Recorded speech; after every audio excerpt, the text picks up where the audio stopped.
Hello everyone, welcome to Edugain learning academy.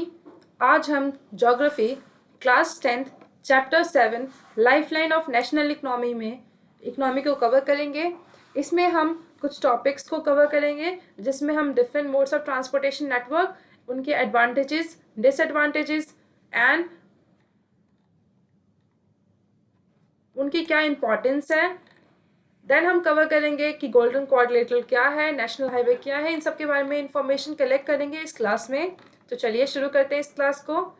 तो हमारा topic है lifeline of national economy. Economy का word जब भी आता है तो दो वर्ड्स आते हैं हमारे सामने, सप्लाई एंड डिमांड।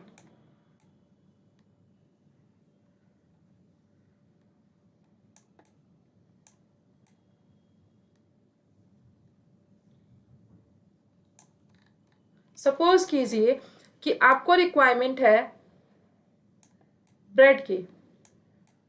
मॉर्निंग में हम सभी को ब्रेड चाहिए होता है, तो जो ब्रेड का सप्लाई है हम तक मतलब कंज्यूमर, क्योंकि हम ब्रेड को कंज्यूम करेंगे, यूज करेंगे उसका, तो हमें क्या है, डिमांड है किसकी, ब्रेड की। और वो सप्लाई कहाँ से हो रहा है, वो सप्लाई हमारे नियर बाई मार्केट से हो रहा है।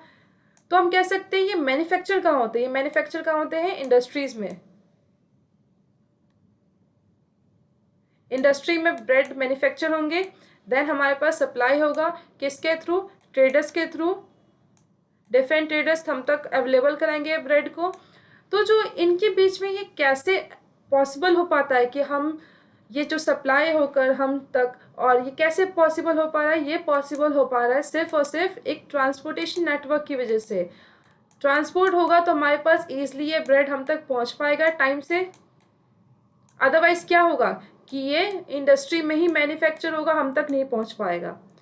तो ये जो पॉसिबल कौन करवा पाता है हम तक टाइम से टाइम अवेलेबल कराना, क्योंकि ब्रेड की रिक्वायरमेंट हमें डेली है और ये कुछ टाइम पीरियड बाद खराब भी हो जाएंगे। तो ये पॉसिबल करवा पाता है सिर्फ और सिर्फ ट्रांसपोर्ट। तो ट्रांसपोर्ट का क्या रोल है, ट्रांसपोर्ट का रोल है कि वो एक मोबिलिटी प्रोवाइड करता है, कोई भी डिफरेंट रॉ मटेरियल को या फिनिश प्रोडक्ट को अवेलेबल कराना। जैसे कि इंडस्ट्री है, इंडस्ट्री में भी तो रॉ मटेरियल की रिक्वायरमेंट होती है, रॉ मटेरियल होगा तो ही तो ये ब्रेड को मैन्युफैक्चर कर पाएंगे। तो ये भी कौन पॉसिबल कर पा रहा है, ट्रांसपोर्ट नेटवर्क। अगर ट्रांसपोर्ट नेटवर्क है तो इंडस्ट्री को रॉ मटेरियल अवेलेबल होगा, एंड इंडस्ट्री क्या करेंगे, गुड बनाएंगे, फिनिश गुड, और इस फिनिश गुड को हम तक अवेलेबल कराया जाएगा। तो जो हमारी इकोनॉमी है वो इकोनॉमी डेवलपमेंट कब हो पाएगा उसमें, जब हम ईजिली मोबिलिटी हो सके किसी भी गुड एंड सर्विसेज का।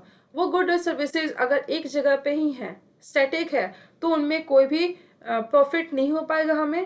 क्योंकि अगर ब्रेड इंडस्ट्री तक ही रहते हैं तो क्या हमें कोई प्रॉफिट होगा, नहीं होगा, किसी को भी कोई भी तरह का प्रॉफिट नहीं होगा।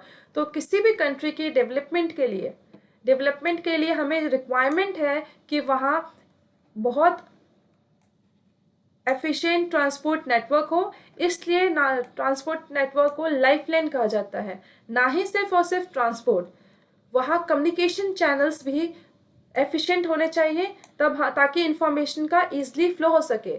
जैसे कि हम एग्जांपल ले लेते हैं, अभी लॉकडाउन के टाइम में हम सभी अपने घरों में थे। हमें एक दूसरे के बारे में जो इन्फॉर्मेशन है, एक दूसरे के हेल्थ के बारे में, वो कैसे पता चल रहा था, थ्रू टेलीफोन नेटवर्क, इंटरनेट के हेल्प से। कुछ हम जो हमारे रिलेटिव्स है वो हो सकते हैं किसी और कंट्री में हो, तो हम क्या कर रहे हैं, वीडियो कॉलिंग में देख पा रहे थे कि वो ठीक है या नहीं है। तो ये इन्फॉर्मेशन हमें कैसे मिल पा रहा है, ये पॉसिबल हो पा रहा है कम्युनिकेशन चैनल्स के थ्रू। तो ये भी बहुत इंपॉर्टेंट है ताकि इंफॉर्मेशन का फ्लो हो सके। देन बात करते हैं डिफरेंट मोड्स ऑफ ट्रांसपोर्ट, कि कितने मोड्स होते हैं। जैसे कि कुछ जो ट्रांसपोर्ट नेटवर्क है वो लैंड का यूज़ करते हैं ताकि वो उस लैंड पे चल सके। देन कुछ वाटर बॉडीज का यूज़ करते हैं एंड कुछ एयर का यूज़ करते हैं। तो जो लैंड ट्रांसपोर्ट है उनमें 3 टाइप के हैं। सबसे पहला है road transport, second rail transport, then pipelines. Then आते हैं वाटर में inland waterways and oceanic route. Inland waterways का मतलब है वो वाटरवेज जो सिर्फ और सिर्फ कंट्री के विद इन ट्रेवल करते हैं, जो बोट्स। एंड ओशनिक वाटर मतलब जो आउटसाइड द कंट्री, मतलब अगर एक प्रोडक्ट जो है हमारा इंडिया में बनता है और वो जाता है अरब कंट्रीज़ में, तो वो ओशनिक रूट को यूज़ करेंगे, तो वो हो गए ओशनिक रूट। देन आते हैं नेशनल इंटरनेशनल, तो national within the nation यानी within the country, and international outside the country. तो हमारा पहला टॉपिक जो है ट्रांसपोर्ट में वो है रोड ट्रांसपोर्ट। सबसे पहले हम कवर करेंगे रोड ट्रांसपोर्ट में। तो रोड ट्रांसपोर्ट जो है इंडिया सेकेंड नंबर पे लार्जेस्ट रोड है वर्ल्ड में। सबसे पहला है यूएसए, इंडिया सेकेंड नंबर में पॉपुलेशन में भी है और सेकेंड नंबर में लार्जेस्ट रोड नेटवर्क भी है, क्योंकि यहाँ पे पॉपुलेशन ही इतनी है कि हमें रोड कनेक्टिविटी की रिक्वायरमेंट बहुत ज़्यादा है। और जो यहाँ डिस्टेंस जितना कवर कर रहा है वो पूरी की पूरी लेंथ कितनी है, 4.1 मिलियन किलोमीटर। वैसे तो ये स्टैटिस्टिक अगर एनसीईआरटी में देखें तो ये है 2.3 मिलियन किलोमीटर, बट मैंने ये करंट डेटा यहाँ पे अवेलेबल कराया आप सबके लिए। देन आते हैं कंट्रीज रोड नेटवर्क जो है वो कंसिस्ट होते हैं expressway, national highway, state highway, district, other districts and village panchayat. जो एक्सप्रेसवे होते हैं वो सबसे फास्टेस्ट नेटवर्क प्रोवाइड करते हैं। यहाँ से बहुत ईजिली जो है गुड्स एंड सर्विसेज ट्रैवल कर सकते हैं, यहाँ कोई लिमिट नहीं होता स्पीड वगैरह का। यहाँ से ये 6 लेन होते, मल्टी लेन होते हैं, और ये ईजिली जो है फास्टेस्ट टाइम में कोई भी गुड्स एंड सर्विसेज को पहुँचाने में हेल्प करते हैं। देन आते हैं इंपॉर्टेंस क्या है रोड नेटवर्क के। तो पहला है roads help in connecting far fetch village, interior country side and hills side which are not connected by railways. जो रोड नेटवर्क है, हम विलेजेस में रेलवे नेटवर्क जहाँ नहीं पहुँच पा रहा है वहाँ क्या है, रोड नेटवर्क है, ताकि ईजिली जो है कनेक्टिविटी बनी रहे। Then interior of the country में भी, हिली एरियाज में भी जहाँ पे पॉसिबल नहीं है, हिली एरियाज में जहाँ पे हम एक रेलवे ट्रैक बिछा सके वहाँ पे हम रोड कनेक्टिविटी से लिंक कर सकते हैं। देन रोड जो है इजी मोबिलाइजेशन करके है ताकि मूवमेंट हो सके किसका, पेरिशेबल गुड्स। पेरिशेबल गुड्स वो गुड्स होते हैं जो बहुत जल्दी ख़राब हो जाते हैं, जैसे हमारे वेजिटेबल्स हैं। अगर वेजिटेबल को टाइम टू टाइम डिलीवर नहीं किया गया तो वो जल्दी ख़राब हो जाएंगे। फ्रूट्स हो गए या मिल्क हो गए, क्योंकि इनकी रिक्वायरमेंट जो है वो डेली होती है, और अगर ये मार्केट में टाइम टू टाइम अवेलेबल नहीं होते हैं, जैसे कि हम यूज़ करते हैं रेलवे नेटवर्क को फॉर एग्जांपल, तो आज हमने रेलवे नेटवर्क का यूज़ किया, 2 दिन बाद हमारे पास वो फ्रूट या मिल्क पहुंच पा रहा था, 2 दिन में तो मिल्क वो ख़राब हो जाएगा, तो क्या वो प्रॉफिटेबल होगा? नहीं। तो हम उस फॉर्म में हम क्या करेंगे, फ्रोज़न जो ट्रक्स होते हैं जिनमें एक अवेलेबल करा जाता है फैसिलिटी कि वो वहाँ पे एक ऐसे स्टेट में रहे, ठंडे स्टेज में रहे, ताकि वो ख़राब ना हो। देन है it provide door to door service, thus the cost of loading and unloading is much lower। तो डोर टू डोर सर्विस कैसे प्रोवाइड करता है? सपोज कीजिए आपने किया पिज़्ज़ा ऑर्डर। अब पिज़्ज़ा ऑर्डर किया तो वो रेलवे ट्रैक से थ्रू रेलवे का यूज़ करके तो नहीं आएगा आपके घर में, वो आएगा रोड का यूज़ करके आपके घर में, क्योंकि हमें तो 30 मिनट में चाहिए। अब 30 मिनट में तो वो फैसिलिटी जो हमारे ना तो एयरवेज प्रोवाइड करवा पाएंगे ना रेलवेज प्रोवाइड कर पाएंगे, वो प्रोवाइड सिर्फ और सिर्फ रोड नेटवर्क ही कर पाएगा। और सबसे इम्पॉर्टेंट है, इन बहुत इकोनॉमिक है, ज़्यादा खर्चा नहीं है इसका, हम बहुत कम पैसे में भी ट्रैवल कर सकते हैं। देन आते हैं golden quadrilateral super highways. Golden quadrilateral super highways का जो कंसेप्ट है वो श्री अटल बिहारी वाजपेयी ने 1999 में इसका फाउंडेशन स्टोन किया था। इसके बारे में आइडिया जो था, जिन्होंने इस आइडिया को स्टैब्लिश किया था वो कौन थे? अटल बिहारी वाजपेयी। गोल्डन क्वाड्रिलेटरल जो है इंडिया का लॉन्गेस्ट रोड नेटवर्क प्रोजेक्ट है एंड 5th लॉन्गेस्ट हाईवेज है वर्ल्ड में।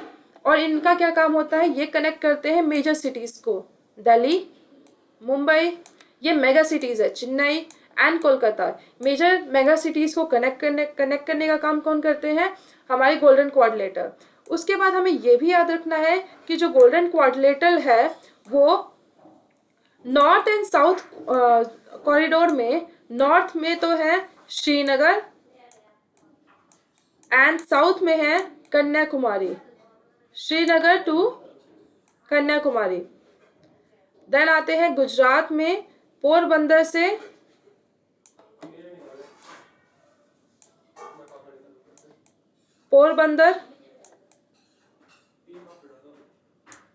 टू सिलचर आसाम में, यहाँ से कनेक्टिविटी प्रोवाइड करते हैं कौन? Golden quadrilateral. जो गोल्डन क्वाड्रिलेटरल है उनका मेंटेनेंस या मैनेजमेंट का काम किसका होता है? National highway authority of India का। ये इनका काम होता है कि गोल्डन क्वाड्रिलेटरल की जो भी मेंटेनेंस का देखभाल है वो कौन करे? National highway authority India.